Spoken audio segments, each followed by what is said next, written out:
श्री महालक्ष्म्यै नमः।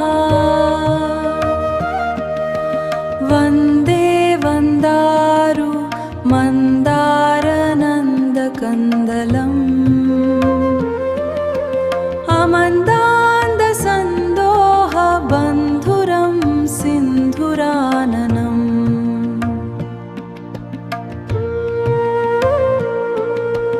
अङ्गं हरेः पुलकभूषणमाश्रयन्ती भृङ्गाङ्गनेव मुकुलाभरणं तमालम्।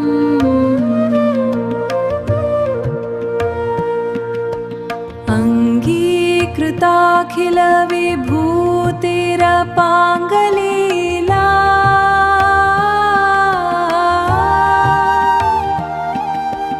माङ्गल्यदास्तु मम मङ्गलदेवतायाः।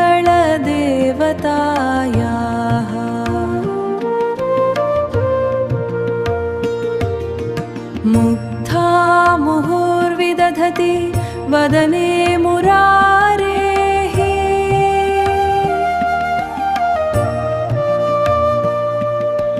प्रेमत्रपाप्रणिहितानि गतागतानि।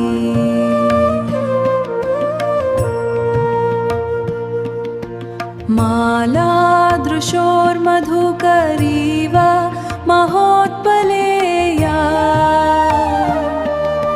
सा मे श्रियं दिशतु सागरसम्भवायाः।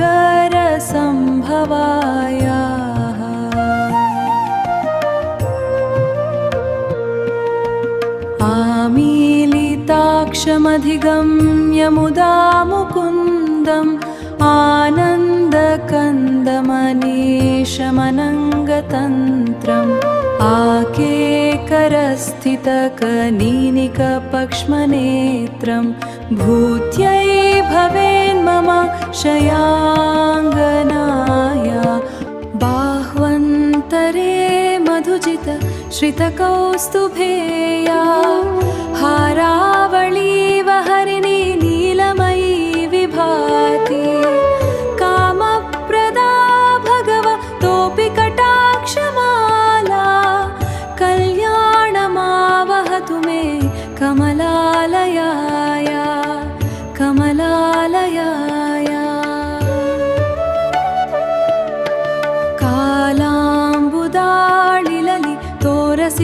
कालाम्बुदाळिललितोरसिकैटभारे धाराधरे स्फुरति या तटिदङ्गनेव।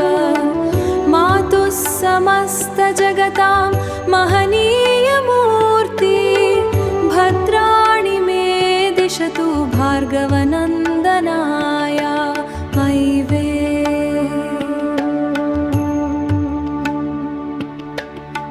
प्राप्तं पदं प्रथमत खलु यत्प्रभावात् माङ्गल्यभाजि मधुमाथिनि मन्मथेन। मय्यापते तदिह मन्थरमीक्षणार्थं मन्दालसञ्च मकरालय कन्यकाया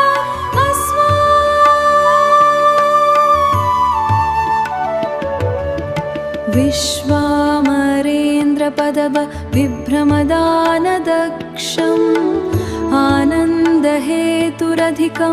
मुरविद्विषोऽपि।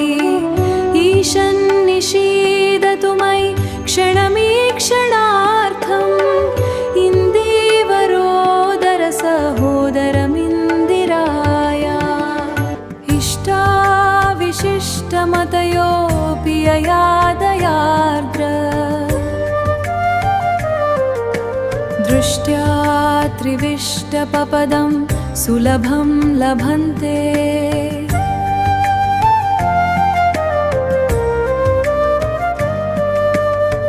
दृष्टिः प्रहृष्टकमलोदरदीप्तिरिष्टा पुष्टिं कृषीष्टममलोदरदीप्तिरिष्टा पुष्टिं कृषीष्ट मम पुष्करविष्टराया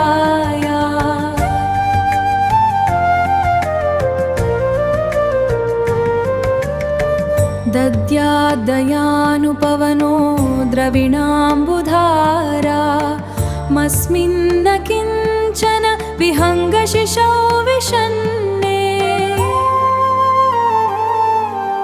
दुष्कर्म घर्ममपनीय चिराय दूरं नारायणप्रयिणी नयनाम्बुवाह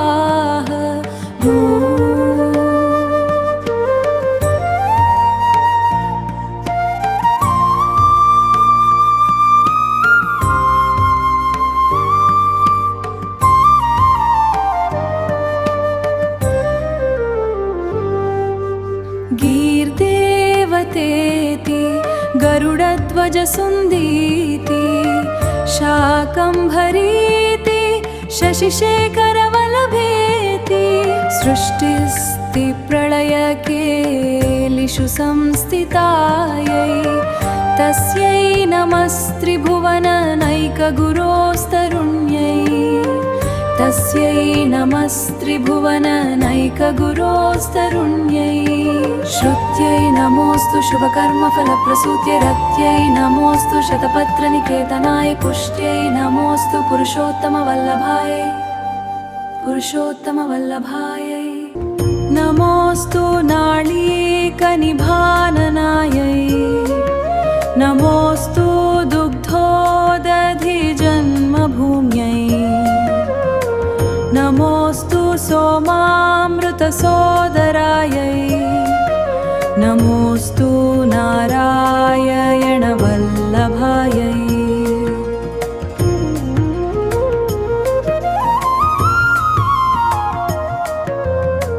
नमोऽस्तु हेमाम्बुजपीठिकायै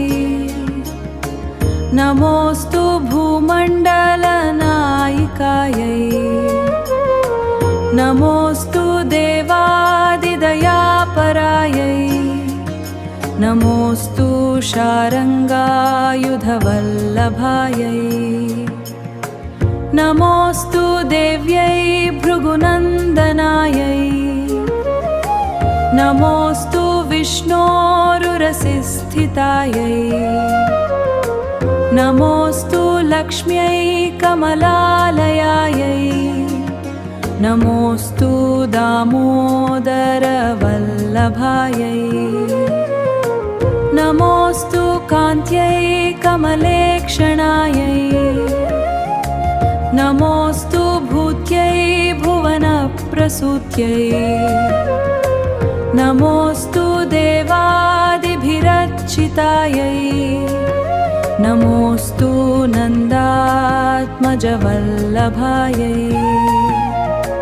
नमोऽस्तु नन्दात्मजवल्लभायै सम्पत्कराणि सकलेन्द्रियनन्दनानि साम्राज्यदानविभवानि सरोरुहाक्षी त्वद्वन्दनानि दुरितोत्थणोद्यतानि मामेव मातरनिशं कलयन्तु मान्ये पुतिन्नी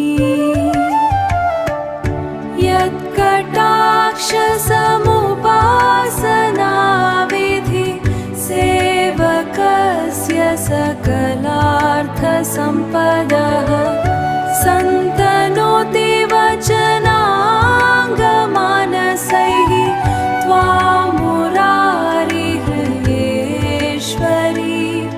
भजे सवोनि सरसिजनिलये सरोजहस्ते सरसिजनयने धवळतमां शुकगन्धमाल्यशोभे भगवति हरिवल्लभे मनोज्ञे त्रिभुवनभूतिकरि प्रसीद मह्यम्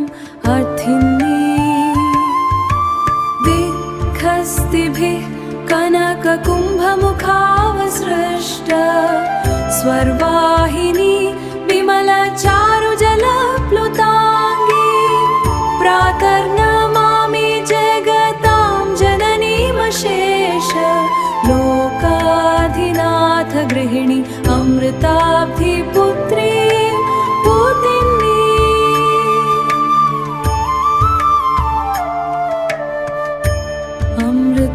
अमृताब्धिपुत्री कमले कमलाक्षवल्लभे त्वं करुणापूरतरङ्गितैरपाङ्गैः अवलोकय मामकिञ्चनानां प्रथमं पात्रमकृत्रिमं दयायाः विरीपिः स्तुवन्ति ये स्तुतिभिरमुभिरन्वहम् त्रयीमयीं त्रिभुवनमातरं रमा गुणाधिका गुरुतर भाग्यभागिनो भागिना भवन्ति ते भुवि बुधभाविताशयाः इट्टिया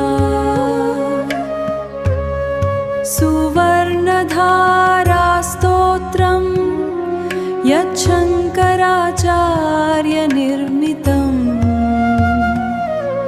त्रिसन्ध्यं यः पठे नित्यं स कुबेरसमो भवेत् इति श्रीमत्परमहंसपरिव्राजकाचार्यस्य श्रीगोविन्दभगवत्पूज्यपादशिष्यस्य श्रीमच्छङ्करभगवतः कृतौ कनकधारास्तोत्रं सम्पूर्णम्।